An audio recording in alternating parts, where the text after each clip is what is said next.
نحمدہ ونصلی علی رسولہ الکریم بسم اللہ الرحمن الرحیم۔ علم الصرف کے حوالے سے آج دوسرا لیکچر ہے، اور دوسرے لیکچر میں ہم چند بنیادی اصطلاحات کے بارے میں پڑھیں گے۔ اس سے پہلے ہم پہلے لیکچر میں علم الصرف کی تعریف، موضوع، غرض اور اس کے فائدے سے متعلق پڑھ چکے تھے۔ علم الصرف کی بنیادی اصطلاحات، جو کہ بار بار یہی الفاظ آگے آنے والے ہیں، تو مبتدئین کے لیے، ابتدا سے شروع کرنے والے حضرات کے لیے یہی اصطلاحات جو ہے یہ ضروری ہے۔ سب سے پہلے نمبر پہ ہے حرکات۔ حرکات یہ حرکت کی جمع ہے، اور زبر، زیر اور پیش اس کو حرکات کہتے ہیں، اور اس کی تین قسمیں ہیں۔ مثلا یہ پیش ہے، یہ زبر ہے، اور یہ زیر ہے۔ عربی زبان میں اس کے لیے چند الفاظ استعمال ہوتے ہیں، تو اس کو ضمہ بھی کہتے ہیں اور اس کو رفع بھی کہتے ہیں، اور اسی طرح اس کو فتحہ بھی کہتے ہیں اور اس کو نصب بھی کہتے ہیں۔ اسی طرح اس کو کسرہ بھی کہتے ہیں اور اس کو جر بھی کہتے ہیں۔ تو واو کے دو نام ہے، ضمہ اور رفع۔ زبر کے بھی دو نام ہیں، فتحہ اور نصب، اور زیر کی بھی دو نام ہیں، کسرہ اور جر۔ اب ان دونوں میں بنیادی طور پر ایک اختلاف پایا جاتا ہے کہ ضمہ کسے کہتے ہیں، رفع کسے کہتے ہیں، لیکن آگے جا کر جب ہم اسم کی تقسیم کریں گے مبنی اور معرب کی، تو پھر وہاں پر پڑھیں گے کہ ضمہ، فتحہ اور کسرہ یہ مبنی کے ساتھ خاص ہیں، اور رفع، نصب اور جر یہ معرب کے ساتھ خاص ہے۔ تو یہ آگے جا کر پڑھیں گے۔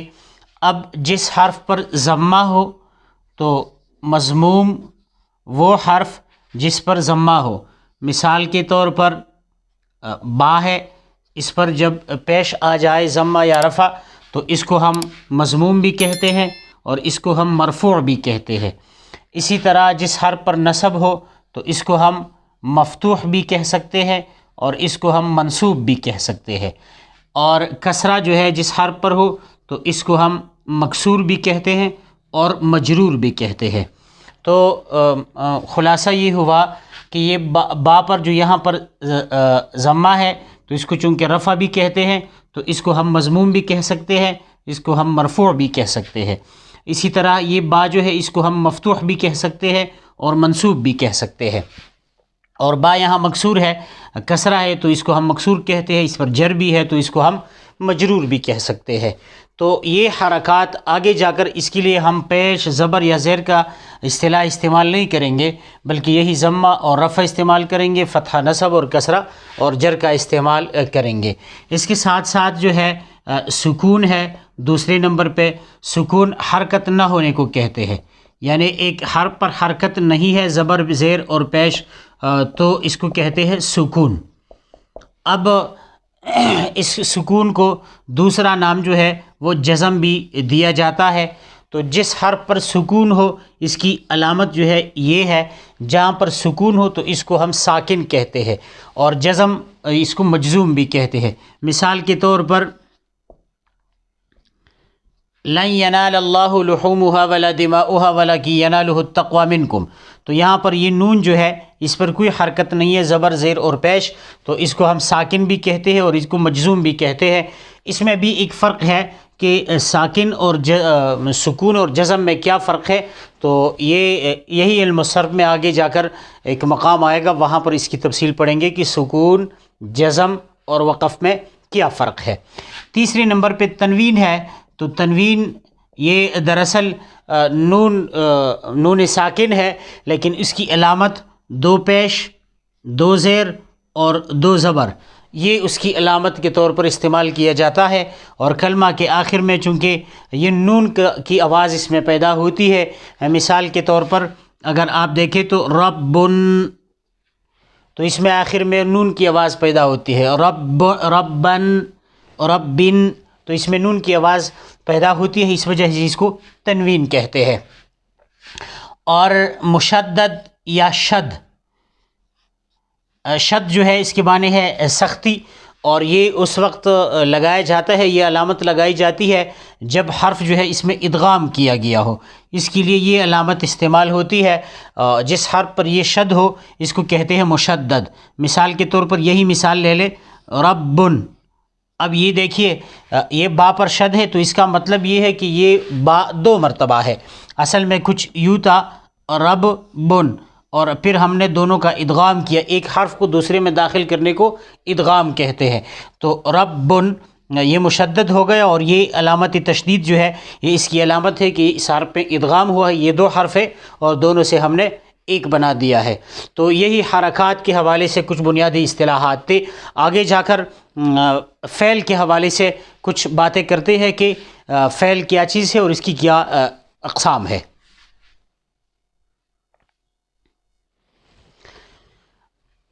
ایک اور چیز جو کہ اصطلاحات میں نہایت اہم ہے اس کا سمجھنا، تو جیسا کہ آپ کو معلوم ہے علم الصرف میں فعل سے بحث ہوتی ہے، اور فعل کس صیغے کی بنانے اور اس میں گردان وغیرہ یہی سب کچھ جو ہے علم الصرف میں بیان کیا جاتا ہے۔ تو ظاہری بات ہے ہم اب جاننے کی کوشش کریں گے کہ فعل اور اس سے جو بنی ہوئی چیزیں ہیں وہ کیا ہے۔ تو فعل یہ زمانہ کو کہتے ہیں، کام کو بھی کہتے ہیں، اور زمانہ یعنی کام جس زمانے میں ہو جائے اس کو ہم فعل کہتے ہیں۔ مثلا فعل ماضی ہے، فعل حال ہے، فعل مستقبل ہے۔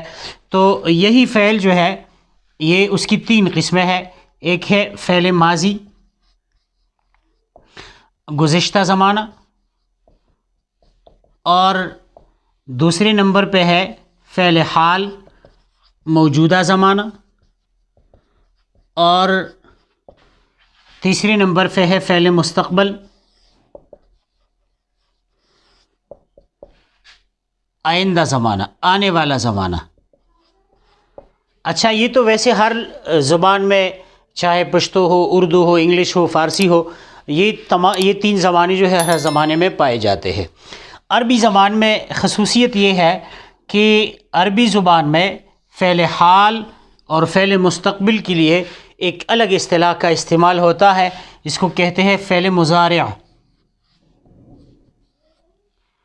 اب یہ فعل مضارع جو ہے یہ فعل حال اور فعل مستقبل دونوں میں مشترک ہے، اور اس کو فعل مضارع کہتے ہیں، دونوں کے لیے ایک ہی لفظ استعمال کیا جاتا ہے۔ تو بنیادی طور پر 2 زمانے یاد کیے جاتے ہیں، فعل ماضی اور فعل مضارع، اور پھر یہ فعل مضارع جو ہے یہ باہمی اس میں تقسیم کیا گیا ہے، تو حال اور مستقبل، اور دونوں کے الفاظ بھی ایک جیسے ہوتے ہیں، یعنی اس میں الفاظ میں بھی کوئی اختلاف نہیں ہوتا۔ مثال کے طور پر ینصرو، اس کا مطلب ہے ینصرو، اس کا معنی ہے مدد کرتا ہے یا کرے گا وہ ایک مرد۔ تو اب یہ ہے ینصرو مدد کرتا ہے، حال کا معنی، اور کرے گا مستقبل کا معنی ہے۔ تو یہی ایک لفظ سے ہم حال کا معنی بھی لیتے ہیں اور مستقبل کا معنی بھی لیتے ہیں۔ اب ہمیں کیسے پتہ چلے گا کہ ینصرو یہ فعل حال ہے یا ینصرو فعل مستقبل ہے؟ تو اس کے لیے کچھ قواعد ہے، وہ آگے جا کر پڑھیں گے کہ فعل یہی سادہ فعل کے ساتھ چند حروف لگائے جاتے ہیں، ان کے لیے کچھ قواعد ہے، وہ پڑھیں گے۔ تو جب وہ چیزیں پائی جائیں تو اس سے ہم فعل مستقبل کا صیغہ لیں گے، اگر وہ چیزیں نہ ہو تو اس سے ہم فعل حال کا زمانہ لیں گے۔ مثال کے طور پر دوسرے پارے میں اللہ تبارک و تعالیٰ فرماتے ہیں سیقول السفہاء، اب یہاں پر دیکھیے سیقول عن قریب، یہ بے وقوف لوگ کہیں گے، تو کہیں گے کا معنی کریں گے۔ تو یہاں پر چونکہ سین داخل ہے، اور سین کی یہ خاصیت ہے کہ یہ فعل مضارع کو مستقبل کے معنی میں جو ہے وہ کرتے ہیں۔ یہ سین نے فعل حال کو فعل مستقبل کے معنی میں کر دیا۔ تو خلاصہ یہ ہے کہ حال اور مستقبل دونوں کے لیے مضارع کا لفظ استعمال ہوتا ہے، لیکن پھر آگے مستقبل کی استعمال کی کچھ طریقے ہیں۔ اگر وہی چیزیں پائی جائے تو اس فعل سے ہم فعل مضارع مستقبل کا معنی لیں گے، اگر وہ نہ پائی جائے اور سادہ ہو تو اس صورت میں ہم اسے فعل محال کا معنی لیں گے۔ تو علم الصرف کے حوالے سے یہی بنیادی چند باتیں تھیں۔ امید ہے آپ لوگوں کی سمجھ میں یہ باتیں آ گئی ہوگی۔ انشاءاللہ مزید لیکچر نمبر 3 میں پھر فعل ماضی کی گردان اور اس کے بنانے کا طریقہ، یہی سب کچھ جو ہے وہ انشاءاللہ عرض کر دیں گے۔